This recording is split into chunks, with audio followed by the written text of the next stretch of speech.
les propongo a los valencianos un proyecto integrador, donde los socialistas somos garantía de cambio, pero también somos garantía de unidad. Somos garantía de que el cambio llegue de verdad a las instituciones con transparencia y se acabe para siempre con la corrupción. Somos garantía de honradez, porque en el pasado fuimos honrados y tenemos el aval de nuestra presencia en el Gobierno.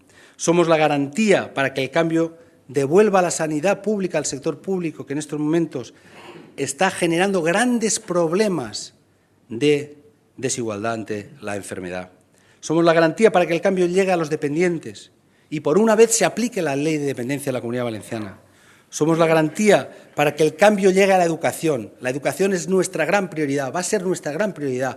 Y somos la garantía también, los socialistas, para que el cambio llegue a la cultura, porque la cultura es un vector fundamental de un pueblo.